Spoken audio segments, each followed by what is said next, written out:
I had no idea that there is a filter in Photoshop that allows you to create this kind of amazing effects, but now I know. So here's the video, let's get started.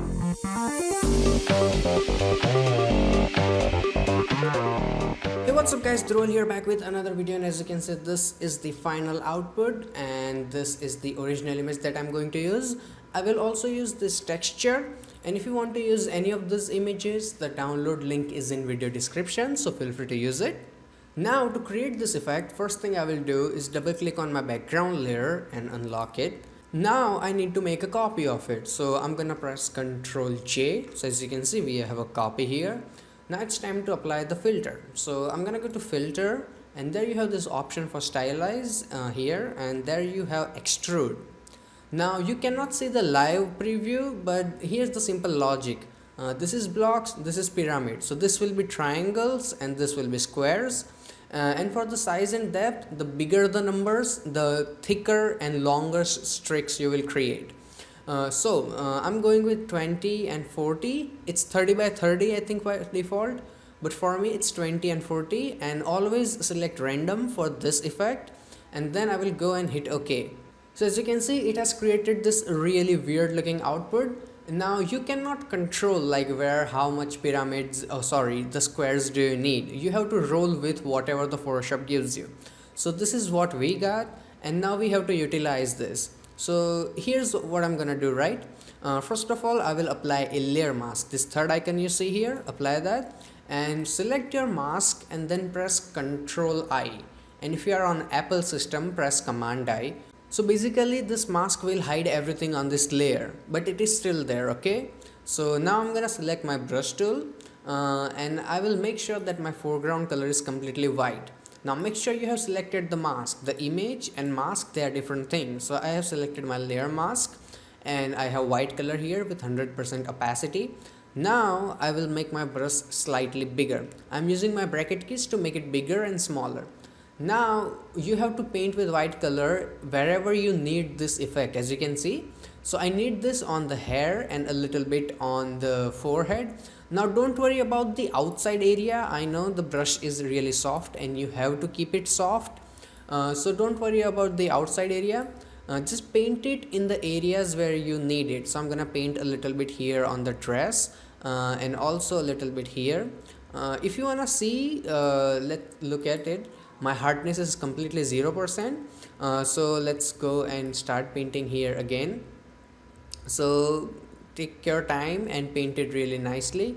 Now if you want to remove it from somewhere, you have to paint with black color. So I want to remove it from her skin here a little bit. So you can paint with black color to remove something, and a little bit here and a little bit there, and that looks nice. Now here's the problem, right? If we zoom in, you can see there is a lot of boxes on the outside and we don't need that. So you have to make a different kind of selection. So go and select your third option here, as you can see. Right click and make sure you have selected this polygon lasso tool. Now this will allow you to make selection in completely straight lines, and that is going to be really helpful in this scenario. So I'm just gonna go and start making the selection of the boxes. So you can just point and click, and that is it. There's no big deal in this effect, in the selection process.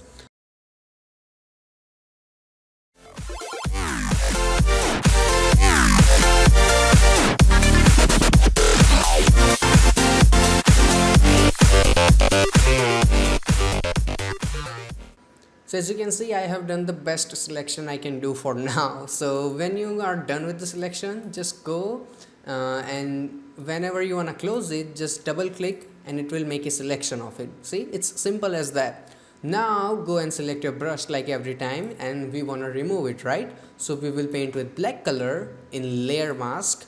So let's paint with black color and remove the unnecessary area that we don't need it. You can follow the same for this, but I think here it looks really nice if you don't remove it.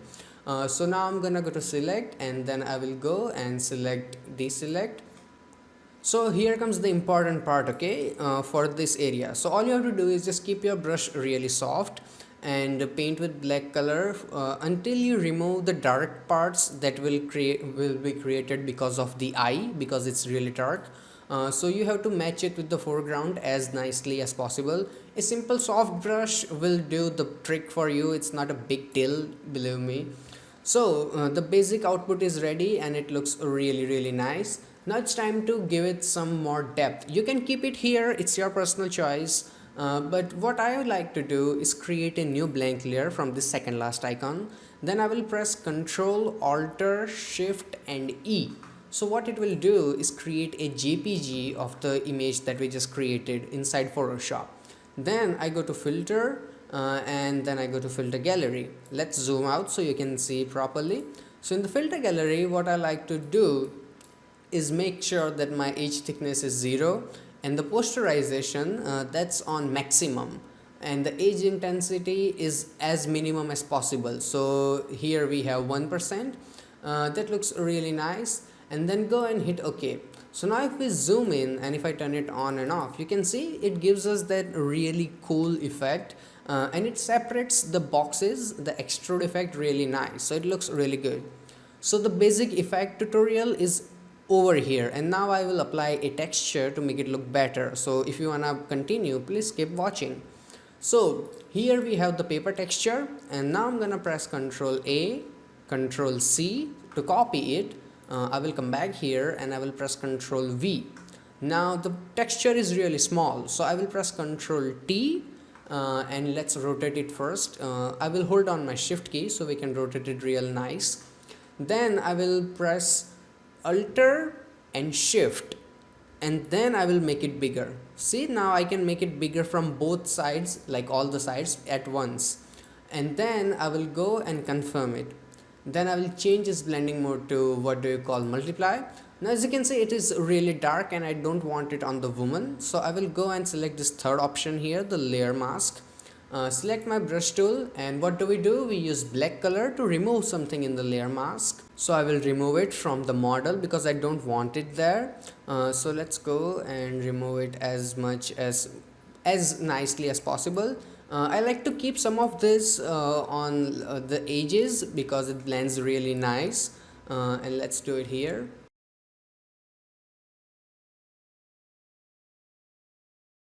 Now as you can see, the texture is really dark. So to get rid of that, I will go and create a new adjustment layer and I will select levels, and here I will make my texture really bright and also a bit brightness in highlights too. Now you can see it is also affecting the image below it. So I will go and click on this little icon here and it will clip it. So now this level effect, like the adjustment layer, will only be affected on the texture. So as you can see, so now I can go back to my levels and adjust it really nice, and let's go and make it a slightly more brighter. So that looks really good. I would also like to make my model brighter but also separately. So I will select my layer 1, create a new adjustment layer, and as always I will select levels and make also her a bit more brighter. So as you can see, now this only affects the model, not the texture. And then for overall effect, I will go and create a new adjustment layer and then select vibrance and make my vibrance to all the way 100%. Then I will go and create a new adjustment layer and select curves and just lift up this thing a little so we have overall brightness, so it looks really nice since the hair and dress are really dark. So we got that done, and now it's time to create the popular lighting. So create a new blank layer from here. And here I will go and make sure that I have selected some kind of bluish tone. You can go with any color you want, just make sure it matches really good, okay? So this bluish tone looks really nice to me, and I will make my brush really big like that, and my hardness is on 0%, as you can see. So just go and make a click like that and then change its blending mode to screen. And I will move it a little bit here so we can see the lighting really nice. And you can also put this lighting under your vibrance, so it gets affected by the this curves and vibrance effect, and then you can reduce the opacity to give a different kind of effect. So as you can see, this is the final output and this is the image that we started with. So just in little to no time we created this really funky effect, and this filter is really awesome. You can be creative and try it on animals, fruits, or anywhere you want. The possibilities are just endless. And I really hope that you guys learned something from this video, and if you did, hit that like button so I can know. And if you have any kind of questions or suggestions regarding this video, please feel free to ask me in the comment section below. And if you want to check out even more Photoshop effects like this, you can click on any of these boxes, and you can also subscribe to my channel, so every time I upload a new video you will get the update. Plus, clicking on that subscribe button will take you to my channel, where I have more than 85 free Photoshop tutorials just waiting for you. So till then, goodbye, take care, and have some fun with Photoshop.